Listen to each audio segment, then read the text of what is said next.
Good morning kapatid. Tayo pong mga Pinoy likas na pong mahilig kumain at mag-explore ng iba't ibang pagkain. Kaya po hindi na nakakagulat na marami po sa atin ang pinipiling pasukin ang food business. Dahil talaga naman maraming kita dyan. Gaya na lamang po ng nakilala ko today na ipinagpatuloy po niya ang nasimulan ng kanyang daddy. Kita tayo, kasama po sina Shane at Froilan, ang may-ari ng Daddy's Platitos. Good morning mga kapatid! Good morning! Yan. Thank you po for joining us today. So, kaninong tatay po ba nagsimula itong negosyo na to? Sa akin po. Sa kanya. Sa'yo. Sige, kwentuhan niyo po kami briefly, ano po ba yung istorya sa likod po ng itong Daddy's Platitos? Okay po. Si Daddy po kasi nung nabubuhay siya, dream po niya talaga yung magkaroon ng restaurant. Na natuloy naman niya for a short time kasi na-diagnose siya ng cancer. So, kailangan niyang i-stop. So, nung gumaling siya, naisip ko na ituloy. But then, mga ilang days lang, nung tinayo ko yung Daddy's, hindi niya naabot. Opo, hindi niya naabot. Okay. So, kumbaga parang ito ay inaalay mo yung business sa Yes kanya. po, Pagpapatuloy yung ng kanyang pangarap. Opo. Okay. So, ito po bang mga recipes na ito na nakahain sa atin ngayon ay galing din po ba kay Daddy? Siya rin po ba yung nag-inspire po sa inyo o siya yung talagang naggawa ng mga recipes? Yung iba po sa Sizzling, galing kay Daddy. Tapos yung iba, ako na po yung gumawa. Oo. Kailan po nag-start? Anong year po yun? 2012. 2012 and until now? Yes po. Wow, magkano po yung naging puhunan nyo at that time? During that time, 150K. But yung big portion nun is napunta lang sa construction. Nung Kasi nung mga time na yun, restaurant. 2012, Yung mura pwesto pa naman nyo. yung mga bilihin. Yes. And ilang na siya ngayon, Sir Froilan? Ilang branches na po ang Daddy's Platitos?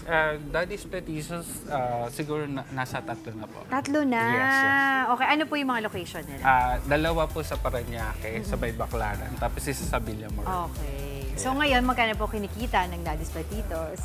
Siguro mga 5-6 digits na? mga 6 Ganon. digits lang. Wow. Napakagandang istorya, no? From Yes. 2012 until now, talagang thriving pa rin ang ganitong Yes po. klaseng business. Ngayon po, isa-isahin po natin, ano-ano po ba itong mga dala nyo para sa amin? Itong mga nasa, mga bowl, no? Ang tawag Yes po. dito, ng mga toppers. Go ahead po, sir.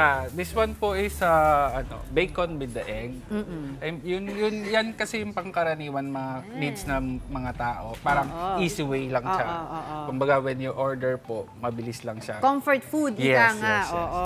Bali, meron tayong putlong, meron tayong longganisa, and then tocino, and then tapsilog. Dito naman po, nagsiserve din kami mga sizzling. Yun, Yes. ayun, masarap yan. Usual kasi pag siniserve pang sizzling, mainit mo siya. Bali, meron tayong tofu, beef with mushroom, and then sizzling tapa, quarter.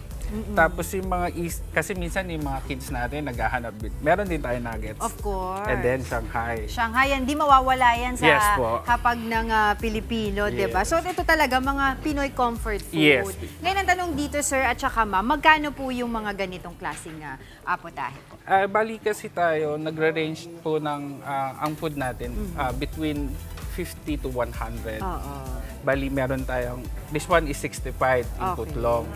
And then the tocino is 105, and then this one is 115. Okay. For the sizzling po, same din po, nagre-range lang 120 something. Yung paborito din ng mga Pinoy yun, no? Yung sizzling sizzling hotdog, hotdog. di ba? Yes, Yan yung po. mga comfort food ng mga pilagi nila in-order din Yes, yan. po, ma'am. So, any tips po sa ating mga kapatid, paano po magsimula ng business, and of course, yung mga challenges po na kinaharap po ninyo, no, bilang isang negosyante? Yes po. Bali kasi po pagka magsisimula tayo ng business, kailangan may passion. Kasi pagka hindi mo alam yung ginagawa mo, kasi mahirap pumasok. Right. Minsan, okay lang, sugod lang, tapos after, nadadaw. Totoo yun. Kaya kailangan alam mo lahat. Laban na lang laban, sabi niya. Ma'am, sa mga kapatid po natin ngayon, ating mga televiewers na nanonood, paano at saan po nila kayo pwedeng puntahan at maka-order? Pwede rin po ba yung ipa-deliver? Meron po tayong delivery Perfect. sa Villamor. Message lang po sa mga page. Daddy's Platitos, Villamor.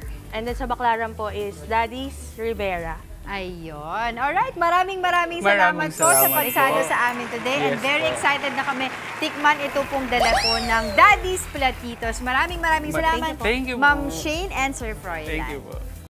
Mga kapatid, Maui David po. Simula ng inyong araw na may alam at may pakialam sa mga may init at umaaksyong balita sa bansa. Para maging una sa balitaan, mag-subscribe at mag-follow sa social media pages ng News 5.